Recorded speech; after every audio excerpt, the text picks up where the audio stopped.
En el siglo XVIII, España y su imperio viven una progresiva recuperación económica, que llega a su punto más alto durante el reinado de Carlos III.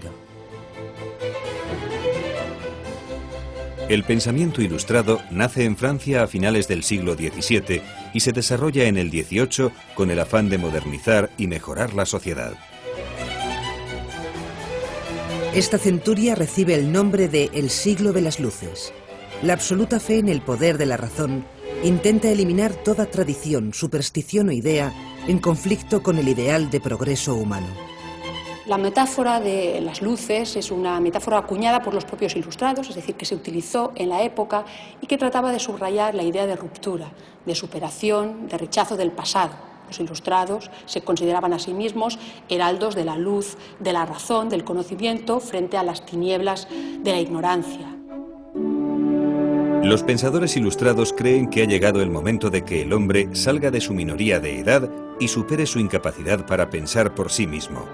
Incapacidad achacada a la influencia nefasta de la Iglesia a lo largo de la historia. Por tanto, en esta mayoría de edad surge un nuevo planteamiento que tiene como lema: ten el valor de servirte de tu propio entendimiento.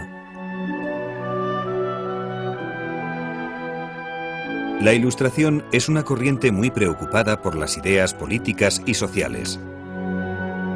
Las obras de los tres grandes pensadores de la Ilustración francesa, Montesquieu, Rousseau y Voltaire, giran en torno a estos temas: la crítica al antiguo régimen, la separación de poderes y la libertad e igualdad como derechos fundamentales. Todas estas ideas entran en España a lo largo del siglo XVIII, paralelamente al reinado de los grandes monarcas reformistas que ejercen el despotismo ilustrado.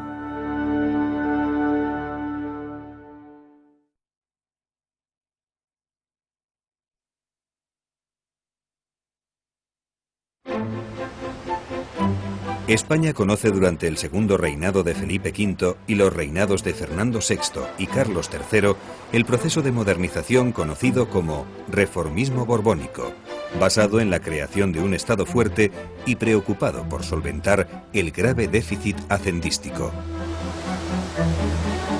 Tras la repentina muerte de su hijo Luis I, Felipe V regresa al trono y da un giro a su anterior gobierno, rodeándose de secretarios españoles.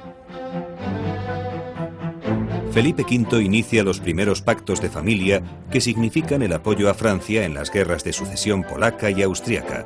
A cambio, España recibe Nápoles y Sicilia.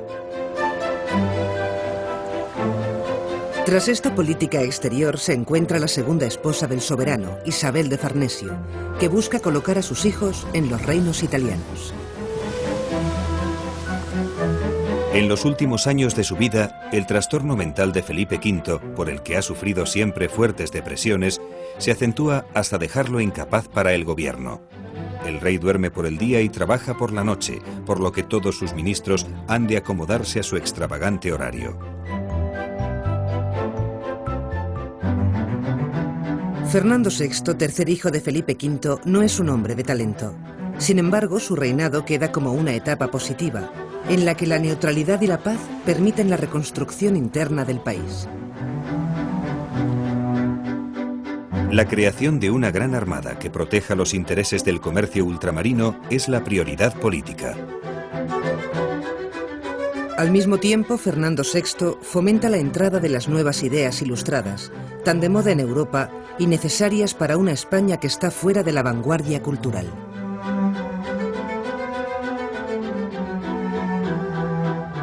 El marqués de la Ensenada, ministro de Fernando VI, ordena la realización de un catastro de la riqueza y población de toda España mediante detalladas encuestas a los municipios.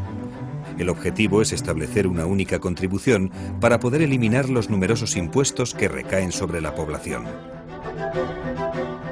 Ensenada plantea una revolución fiscal, es decir, sin duda lo podemos calificar, el intento de plasmación de un sistema fiscal absolutamente de vanguardia en toda Europa. No hay ningún intento similar en ninguna parte. Es un proyecto novedoso, innovador, que estaba en muchas cabezas, desde luego, pero Ensenada será el primero que pueda intentar llevarlo a la práctica, aunque como sabemos el proyecto luego posteriormente fracasará encallando en el callejón de los proyectos fallidos. El catastro sigue siendo hoy una fuente valiosa para el estudio de la España de la época. Tras la muerte de la reina Bárbara de Braganza, con quien Fernando VI mantenía una intensa dependencia, el soberano, con problemas psicológicos como su padre Felipe V, se recluye el último año de su vida en Villaviciosa de Odón. Carlos III, rey de Nápoles y de Sicilia y hermanastro de Fernando VI, pasa a ser el nuevo rey de España. Realiza una serie de reformas sociales, políticas y religiosas que refuerzan el poder de la monarquía y atentan contra los intereses de la aristocracia y de la Iglesia. A Carlos III se le conoce por las mejoras que realiza en la ciudad como el mejor alcalde de Madrid. Renueva el sistema de alcantarillado, la pavimentación de calles y el sistema de alumbrado, además de fundar el Banco de San Carlos, antecedente directo del actual Banco de España. También es el creador del primer sistema de lotería del país, iniciativa que tiene un gran éxito. Por primera vez, personas de muy escasos recursos pueden convertirse en hombres ricos de la noche a la mañana. Después de 3 años de malas cosechas y tras la liberalización del comercio de los cereales ordenada por los ministros del rey, el hambre aparece en las principales ciudades provocando una gran agitación social. El marqués de Esquilache, principal inspirador de las reformas, intenta aplicar una antigua orden para evitar la delincuencia de los embozados. Esta ley prohíbe la utilización de capas y sombreros grandes, lo que provoca la indignación y el pretexto para una revuelta popular alentada por la nobleza y los sectores más reaccionarios de la corte. El rey se ve obligado a destituir a Esquilache y a huir de Madrid.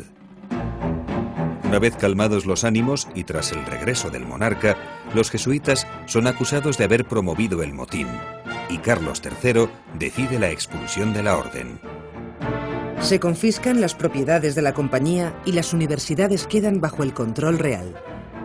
Los jesuitas eran confesores de los monarcas, lo cual les proporcionaba una considerable influencia sobre las decisiones políticas.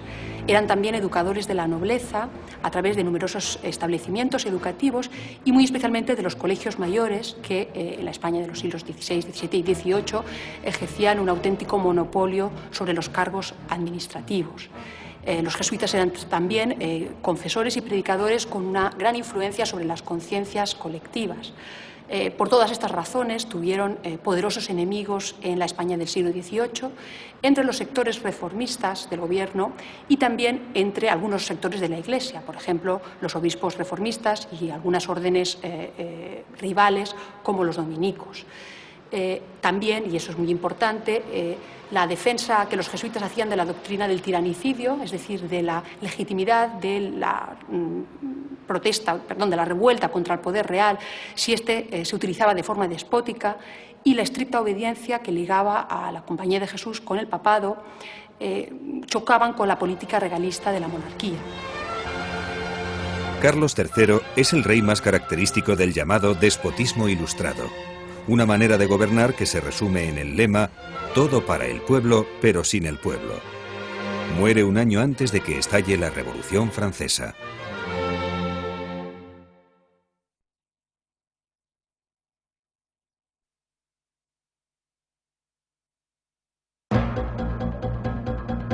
Las monarquías absolutas del siglo XVIII representan el despotismo ilustrado por el que el monarca se siente el primer servidor del Estado. Los soberanos toman de la Ilustración lo que les interesa, plantean reformas judiciales y agrícolas y fomentan la educación, la urbanización de las ciudades y la mejora de los caminos. Sin embargo, rechazan el núcleo de este pensamiento, la libertad política. El despotismo ilustrado es la versión dieciochesca del absolutismo, un programa inspirado en los principios de la Ilustración y una práctica política que trató de fomentar las reformas desde arriba, desde la monarquía entendida como vértice del poder. La monarquía trató de promover en cierta medida la modernización de la cultura, la vitalidad económica del país y la racionalización y uniformización de la administración, todo ello sin perder de vista un objetivo también primordial, acrecentar el prestigio y el poder de la dinastía. En España cabe hablar de una ilustración cristiana que salvaguarda los privilegios de la nobleza y el clero, los dos grandes grupos latifundistas a los que se dirige el informe de Jovellanos.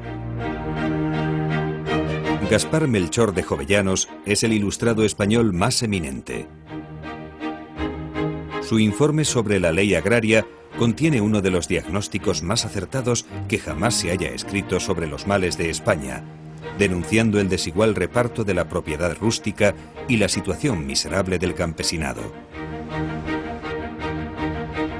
Las sociedades económicas de amigos del país, patrocinadas por el reformismo monárquico y surgidas para promover la industria, el comercio, la agricultura, las artes y las ciencias, tienen un gran éxito. Enseguida se fundan corporaciones similares por toda España y América.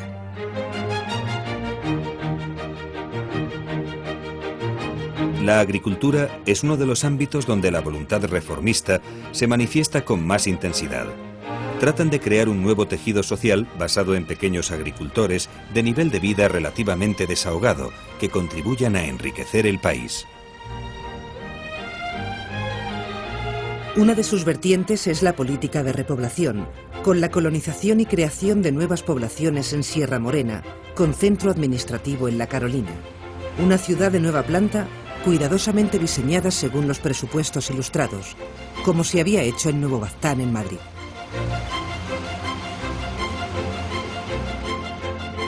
Pero ningún esfuerzo reformista puede evitar la formación en la península de tres zonas muy diferenciadas que se han mantenido hasta hace pocas décadas.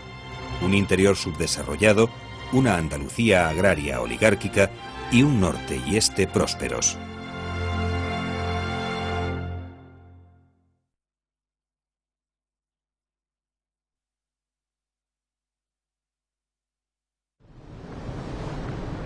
La monarquía borbónica concentra múltiples esfuerzos en proteger y desarrollar los recursos económicos de América.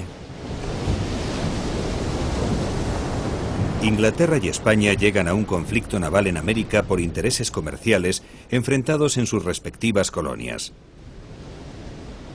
La Guerra de la Oreja de Jenkins convierte a Inglaterra en el principal rival de España, que intenta a toda costa defender sus posesiones americanas y recuperar Gibraltar y Menorca. Diversas razones que dificultan la llegada de los buques a Sevilla mueven a Felipe V a trasladar la casa de contratación a Cádiz. La ciudad gaditana, que mantiene el monopolio del comercio americano, conoce durante el siglo XVIII un importante desarrollo.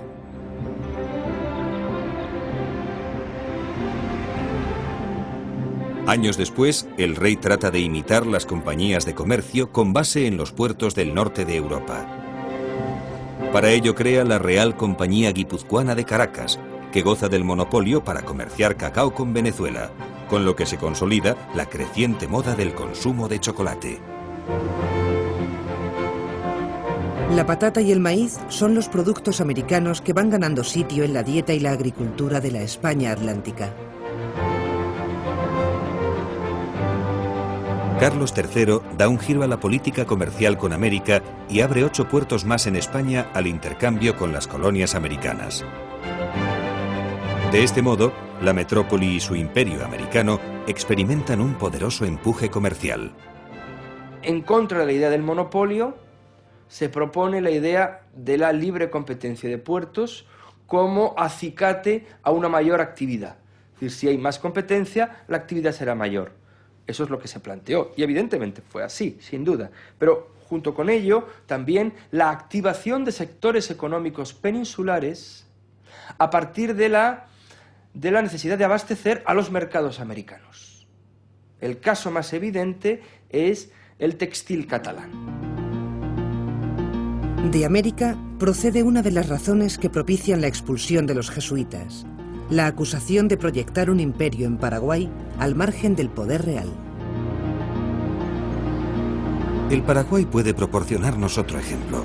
Han querido imputárselo como un crimen a la compañía, que considera el placer de gobernar como el único placer de la vida, pero siempre será hermoso gobernar a los hombres haciéndolos más felices. A dicha compañía le cabe la gloria de haber sido la primera en mostrar en aquellas regiones la idea de religión unida a la de humanidad.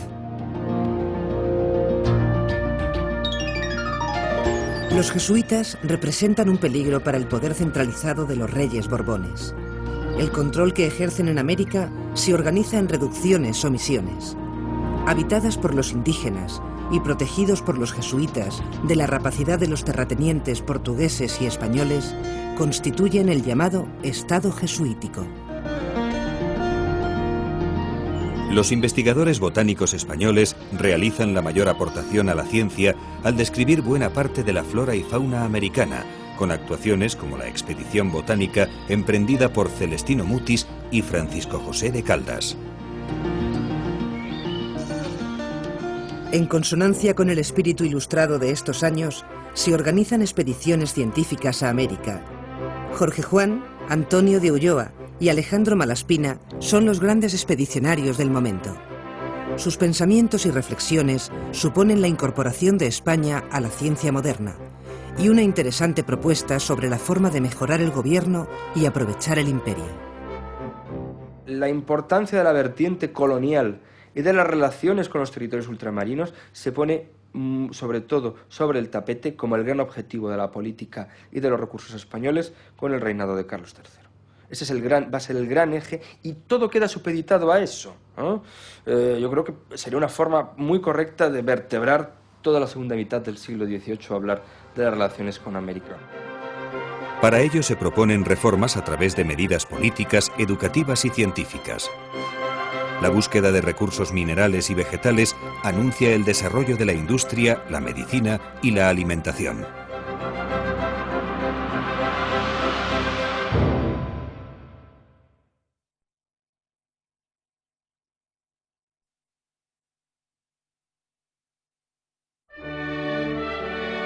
En el siglo XVIII se le da a la música el poder de ahuyentar todo tipo de tristezas y melancolías. Por este motivo, llega a la corte de Felipe V Farinelli, un castrato italiano dispuesto a hacer desaparecer con su bel canto los males de este soberano. El milagro se produce un caluroso día en que Felipe V, muy triste, pasa las horas encerrado en su cuarto. Al escuchar el canto del castrato, sale de su estado de locura. Desde ese momento, nombra al cantante músico de cámara y lo convierte en su mejor terapia. Pero si hay un músico por excelencia en la corte del siglo XVIII, aunque Carlos III no destacara como melómano, es Luigi Boccherini, que aúna lo culto con lo popular y que incorpora el fandango y la guitarra a la música cortesana.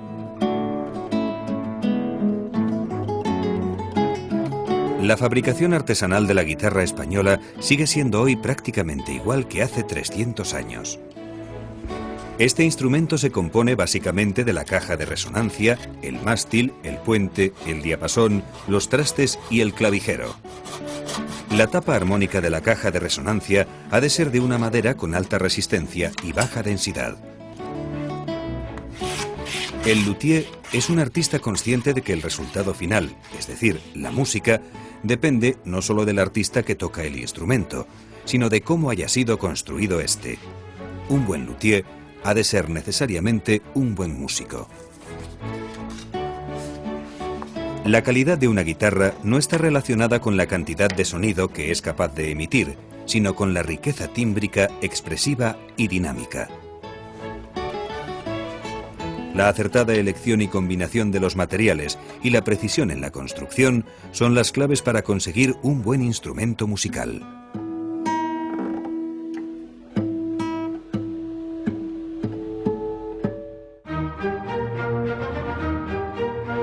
Arquitectónicamente, en el siglo XVIII conviven diferentes estilos artísticos.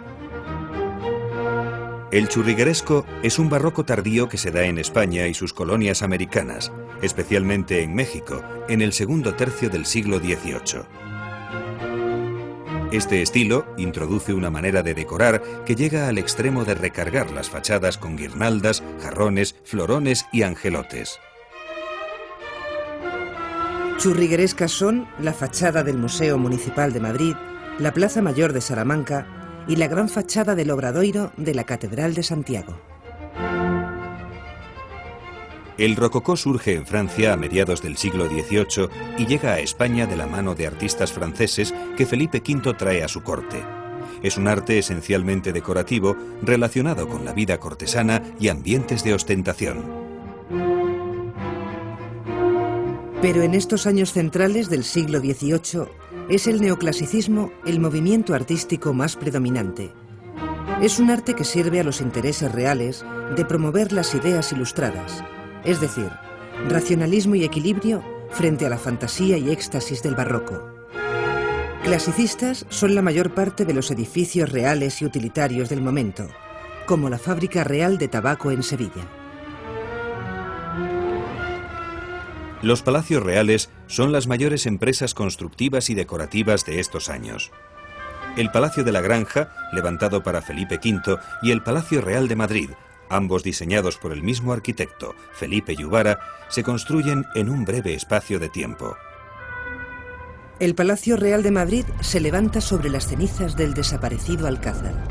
En él hay una estructura versallesca que su continuador Sacchetti italianiza. Lo que sí es curioso es el empeño que tiene Felipe V en construir sobre el mismo solar en que estaba el Alcázar. Y yo creo que no tanto como se ha dicho a veces, que es por borrar el recuerdo de los Austrias y imponerse él encima, sino por un propio deseo de continuidad. Porque tampoco es que Felipe V hiciera borrón y cuenta nueva con los Austrias, sería una locura desde un tipo de vista político, sino que él de alguna manera es el continuador, es el heredero y se siente como tal. La influencia italiana que Carlos III trae desde Nápoles se manifiesta en el embellecimiento que ordena el monarca de la ciudad de Madrid. Levanta la Puerta de Alcalá, las fuentes de Cibeles y Neptuno y convierte el Retiro en un parque público. Muy cerca de estas actuaciones se ubica la Colina de las Ciencias, uno de los grandes proyectos del rey que intenta crear un centro del saber alrededor de lo que hoy es el Paseo del Prado. Allí se sitúan un observatorio astronómico, el Jardín Botánico, la Academia de las Ciencias, hoy Museo del Prado, y la Real Fábrica de Porcelanas del Buen Retiro, todas ellas imbuidas del amor por Roma y Grecia propios del neoclasicismo. Hasta Carlos III, la arquitectura con mayúsculas se dedicaba pues, a lo sagrado, al Palacio del Rey o a la construcción de iglesias. Ahora no, ahora esa arquitectura sagrada ya no es la del palacio, ya no es la de la iglesia, sino que es la de la ciencia. Un jardín botánico, un museo de ciencias naturales, un observatorio astronómico, después inmediatamente una fábrica, la platería de Martínez, que se levanta al frente del Museo del Prado, al otro lado del paseo, en el que es la ciencia y es la industria lo que se convierte en los elementos verdaderamente dignos, representativos y capaces de dignificar una ciudad.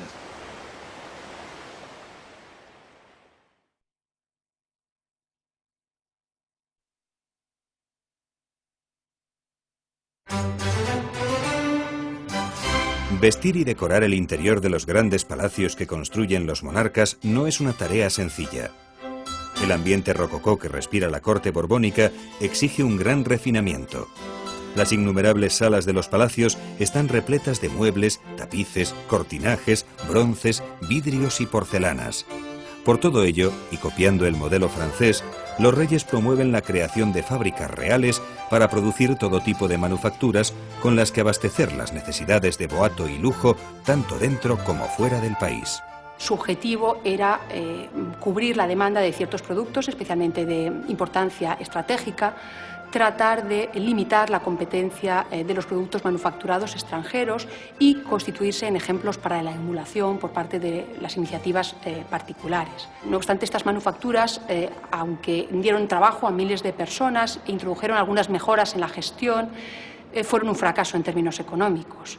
No consiguieron superar un mercado muy limitado de productos de lujo y en ningún modo consiguieron, digamos, erradicar la competencia de las manufacturas extranjeras. Y por ello difícilmente podían constituir la base para una futura industrialización. La contratación de técnicos y operarios extranjeros también obedece al afán de los monarcas por estimular el desarrollo general de las manufacturas y no solo de la producción suntuaria. Los reyes protegen la industria del vidrio, que se hace indispensable para cubrir los grandes ventanales de los palacios, realizar los espejos y los caprichosos colgantes de la nueva moda de las lámparas araña. Hacia mediados de siglo, la Real Fábrica de Vidrios realiza una gran producción influenciada por la fórmula del cristal de Bohemia, que técnicos alemanes traen a España. Para obtener el vidrio es necesario un proceso de fusión de las materias primas que se realiza en los hornos. El artesano recoge una burbuja de masa fundida en el extremo de una caña metálica.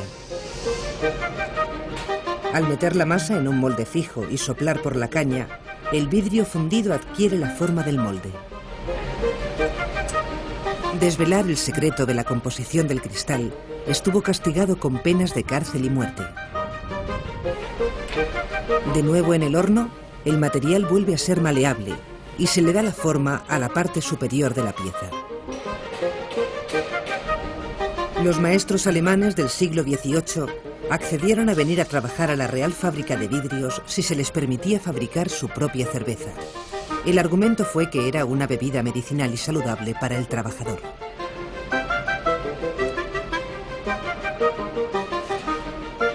Una vez finalizado el proceso, es necesario recocer el vidrio, es decir, enfriarlo muy lentamente en un horno llamado arca de recocido. Para la decoración de la pieza se utilizan tornos con materiales abrasivos. Es la talla y el grabado. El dorado al fuego consiste en pintar la pieza con oro coloidal, que luego hay que cocer en un horno a 550 grados centígrados.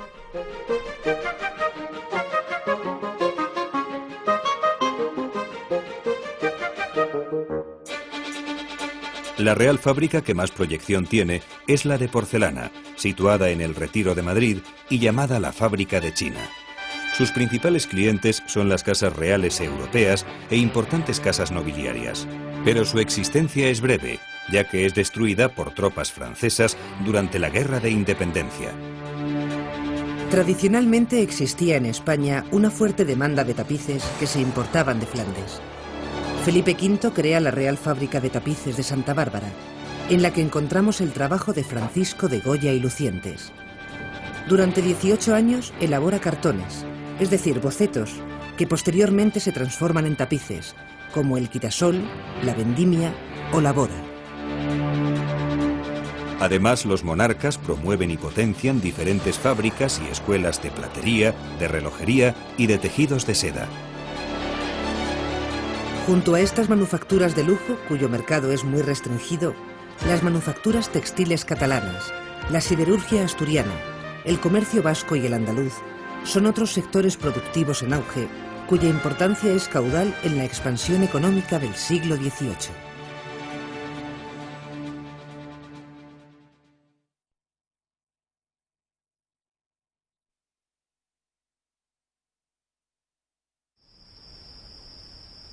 Todos estos esfuerzos reformadores se truncan con la muerte de Carlos III, la invasión de las tropas napoleónicas y la Guerra de Independencia.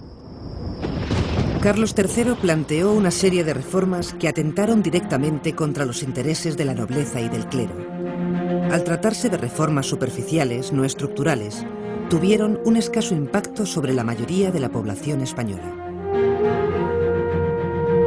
Pastores, pescadores, jornaleros, viudas o ceramistas son ajenos a las luchas de los grupos dirigentes y continúan ganándose la vida con su trabajo diario, reuniéndose en festividades religiosas y haciendo las mismas cosas que hacían sus padres. En Francia, un año después de la muerte de Carlos III, estalla la Revolución Francesa. Corren nuevos aires en Europa, mientras que en España, los reinados de Carlos IV y Fernando VII coinciden con la crisis de las ideas ilustradas. Gran parte de los esfuerzos por mejorar el país quedan en un sueño ante los peligros que se avecinan. Goya adelanta en su grabado El sueño de la razón produce monstruos, el drama del enfrentamiento entre las viejas y las nuevas ideas. En la primera mitad del intenso siglo XIX, en España se suceden grandes cambios y giros políticos, fruto de la lucha entre liberales y reaccionarios.